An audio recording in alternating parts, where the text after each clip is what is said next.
नमस्कार मित्रांनो, स्वागत आहे तुमचं कन्सेप्ट क्लासेसमध्ये. आज आपल्याला सायन्सचं लेक्चर आपल्याला बघायचं आहे uniform circular motion, page number 9. Okay, so लक्ष द्या. बघा, युनिफॉर्म सर्क्युलर मोशन यामध्ये एक लेट्स ट्राय दिस दिलं आहे बघा. Observe the tip of a second hand of a clock and what can you say about its velocity and speed. आता तुम्हाला यांनी विचारलं आहे बघा इथं की आपला जो घड्याळ असतं, ठीक आहे, त्यामध्ये जो सेकंड काटा असतो त्याला तुम्ही ऑब्झर्व करा, त्याच्या स्पीडबद्दल किंवा वेलोसिटीबद्दल तुम्ही काय सांगू शकता. महत्त्वाचं, त्याची जी स्पीड आहे ही कॉन्स्टंट असते, ठीक आहे, आणि दुसरं त्याचं जे डिस्प्लेसमेंट असतं हे काय होत असतं, बदलत असतं प्रत्येक सेकंदाला.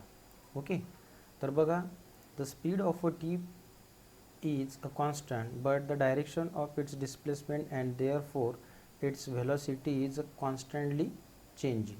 ओके, आता तुमची velocity ही constant काय होती आहे, चेंज होती आहे.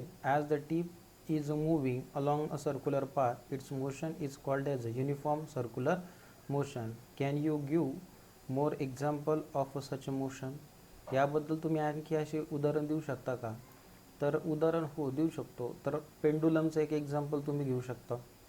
नंतर आणखी फॅन रोटेशनचं देऊ शकतो, पण फॅन रोटेशनमध्ये तुम्ही स्पीड ही कॉन्स्टंट ठेवली पाहिजे. ओके, देन नेक्स्ट बघा, page number 10. Try out and the think about it. प्रयत्न करा आणि विचार करा. बघा, फर्स्ट काय, draw a rectangular path as a shown in 1.10. तुम्हाला रेक्टँग्युलर पाथ हे काय करायचं सांगितले, ड्रॉ करायचं सांगितलेले, ठीक आहे, ते with the help of pencil करा वगैरे. Second, place a tip of your pencil on the middle of any side of the square path and trace the path. आता ह्या स्क्वेअर ब्लॉकला तुम्हाला काय करायचं आहे, ॲक्च्युली रेक्टँग्युलर आहे तो, ठीक आहे, एका पर्टिक्युलर कोणत्याही पॉईंटला तुम्ही काय करायचं, याला जस्ट अ मिनिट.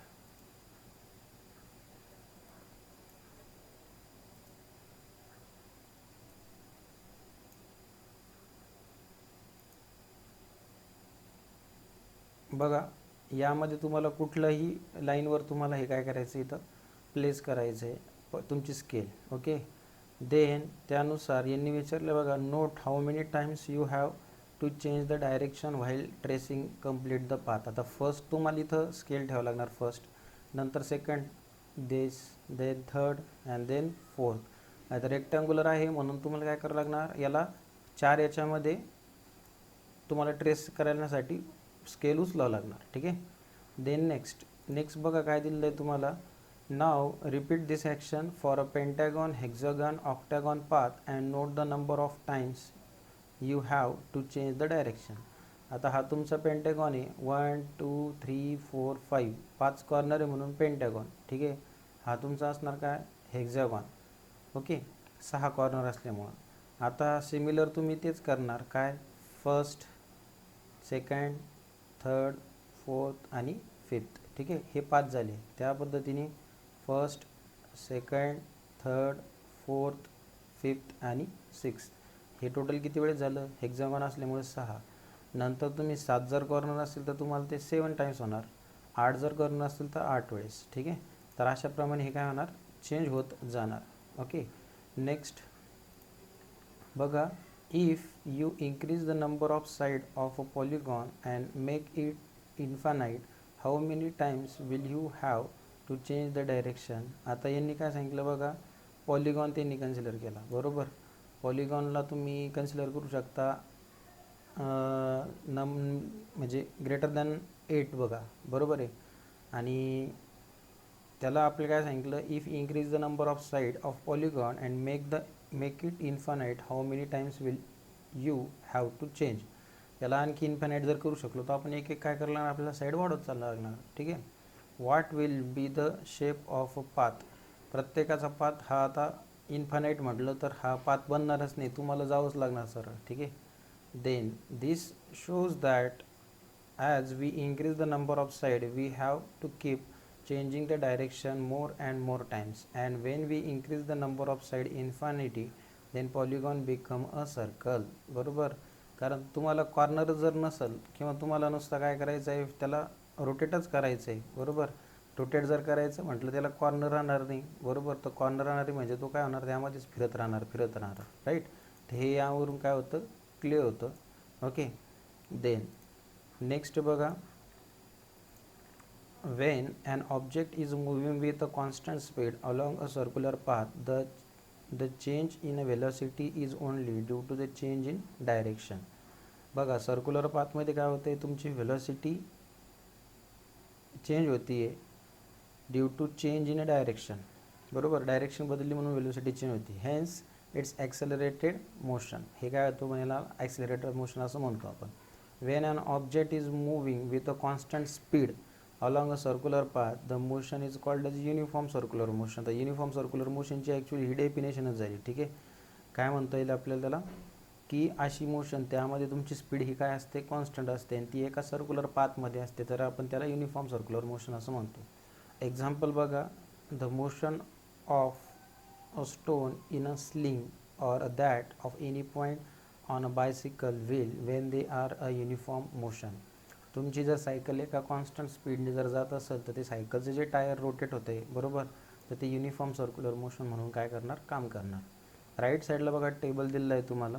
काय सांगतो बघा हा, if an object moving along a circular path of radius r take a time t to come back to its starting position, its speed can be determined using the formula and given below. आता यांनी एक सांगितलं बघा example, तुम्ही आता एक circular path consider केला, ठीक आहे. ह्या पॉईंटला मी ए नाव देतो. आता इथून मी सुरुवात केली, राईट, इथून सुरुवात केली पूर्ण आणि इथपर्यंत आलो, ठीक आहे. तर इथून सुरुवात झाल्यानंतर इथपर्यंत येण्यासाठी तुम्हाला स्पीड फाइंड करण्यासाठीचा फॉर्म्युला. तर स्पीड इज इक्वल्स टू काय दिलं आहे, सर्कम्फरन्स अपॉन टाईम. सर्कम्फरन्सचा म्हणजेच काय असतो तुमचा 2πr आणि डिवाइड बाय टी. ओके. आणि आर म्हणजे ही तुमची इथूनची रेडियस, ठीक आहे. तर याप्रमाणे तुम्हाला काय करायचं ते फाइंड करायचं. ओके. तर याला नोट करून घ्या, v is equals to 2πr divided by t. Okay. Next research दिलं आहे बघा, find out more example of a circular motion in a day to day life. तुम्ही सर्क्युलर मोशनचे आणखी एक्झाम्पल देऊ शकता, जसं अर्थ रोटेट होते वगैरे, ठीक आहे. सेकंड बघा, determining the direction of velocity in uniform circular motion. Determining the direction आपल्याला त्यामध्ये फाइंड करायची, velocity of uniform circular motion. Let's try this. Take a circular disc and put a 5 rupee coin at a point along the edge. आता हा काय करायचं आहे तुम्हाला, एक सर्क्युलर डिस्क म्हणजे एक थाली कन्सिडर करायची आहे आणि त्यावर तुम्हाला काय करायचं आहे, यामध्ये कॉईन ठेवायचा आहे, बरोबर. आता ही एक रोटेट होते आणि त्यावर इथं जर आपण कॉईन ठेवला तर रोटेशनमुळे काय होणार, ते बाजूला फेकणार, बरोबर. जसं तुम्ही आणखी एक एक्झाम्पल जर कन्सिडर करता बघा, तुम्ही फॅन चालू असता त्यावेळेस तुम्ही काय करता, काही गोष्टी फेकता तर ते बाजूला पडतील, बरोबर आहे. त्याप्रमाणे तुम्हाला यामध्ये लॉजिक लावावं लागणार. म्हणजेच काय होईल, सर्क्युलर मोशन म्हणजे युनिफॉर्म सर्क्युलर मोशन असेल किंवा कुठलीही मोशन असेल सर्क्युलर, त्यामध्ये ते ऑब्जेक्टला काय करतं, बाहेर फेकतं, बरोबर. Then make it move around its axis by putting a pin through it. When a disc is move at a higher speed the coin will be thrown off as a shown in figure 1.11. Note the direction which it is thrown off. Repeat the action placing the coin at a different point along the edge of a circle and observe the direction in which the coin thrown off. यांचं म्हणणं काय आता, की तुम्ही आता जर coin ह्या जागेवर जर ठेवला, बरोबर, तर हे रोटेट होत असताना कुठल्या साईडला जाईल ते, बरोबर. नंतर तुम्ही जर कॉईन ह्या साईडला जर ठेवला तर हा कुठल्या साईडने इकडे जाणार, बरोबर. आणि हा जर इकडं तर इकडे जाणार, म्हणजे काय करणार, तो सर्क्युलरमुळं हा फिरत जाणार, बरोबर. तर यामध्ये हे लॉजिक तुम्हाला काय करायचं, चेक करायचं. तुम्ही आता हे ते हा एक्सपेरिमेंट घरीसुद्धा करू शकता. Okay. This is page number 10. Next बघा, the coin will be thrown off in the direction of a tangent which is perpendicular to the radius of a disc. म्हणजेच काय बघा, thrown off direction of tangent. Tangent म्हणजेच का, तिरक्या पद्धतीने तो काय होईल, जाईल, राईट. आणि ती कशा असणार आहे, which is perpendicular to radius of disc. तो हा परपेंडिक्युलर असणार कॉईनची डायरेक्शन, ठीक आहे. The in which it get thrown off depend on its position at the moment of getting thrown off. It means that as the coin move along a circular path the direction of its motion is a changing at every point. प्रत्येकाला ज्यावेळेस तुम्ही coin shift करशाल त्या पद्धतीने काय होईल, याची direction he throne of होण्याची ही change होत राहील, ठीक आहे. बघा शॉर्ट एक्झाम्पल दिले, First, an athlete is running on a circular track. He runs a distance of 400 meter in a 25 seconds. Before returning to his original position, what is his average speed and velocity? आता तुम्हाला बघा average speed आणि velocity ह्याचा formula तुम्हाला माहिती आहे बरोबर. आता याचा वापर करून आपल्याला हे सॉल्व करायचं आहे. बघा टोटल डिस्टन्स किती तुमचं 400 मीटर राईट, आणि टोटल डिस्प्लेसमेंट हे 0 आहे. नंतर ओरिजिनल पोझिशन हे आपल्याला फाइंड करायचं आहे. आणखी टोटल टाईम किती लागतो त्याला 25 सेकंद बरोबर. ह्या क्वांटिटी आपल्याला दिल्या याचा वापर करू. मग ॲव्हरेज स्पीडचा फॉर्म्युला काय आहे बघा, total distance cover by divide by total time taken. Total distance किती 400 भागिले वेळ किती लागतो 25 सेकंद, म्हणजेच उत्तर किती आलं तुमचं 16 मीटर पर सेकंद. ही ॲव्हरेज स्पीड झाली. तुम्हाला विचारलं काय आता ॲव्हरेज व्हेलोसिटी, तर ॲव्हरेज व्हेलोसिटी कशी फाइंड करणार, total displacement divided by time. आता टोटल डिस्प्लेसमेंट तुम्हाला दिलेलं नाही, म्हणजे तुम्ही किती घेताय ते 0, म्हणजे 0 डिवाइड बाय एनिथिंग म्हणजे 0/25, that is answer is what 0. तर व्हेलोसिटी तुमची 0 असते त्यावेळेस स्पीड किती असते 16 मीटर पर सेकंद. ठीक आहे, स्पीड ही 0 नसते कधी. नेक्स्ट एक्झाम्पल 2 आहे बघा. Next example 2 second, an aeroplane taxis on the runway of 30 seconds with acceleration of that is 3.2 meter per second square. Before taking off, how much distance would it have covered on a runway? बघा aeroplane आहे, runway किती 30 सेकंदाचा आहे, acceleration किती आहे 3.2 metre per second square.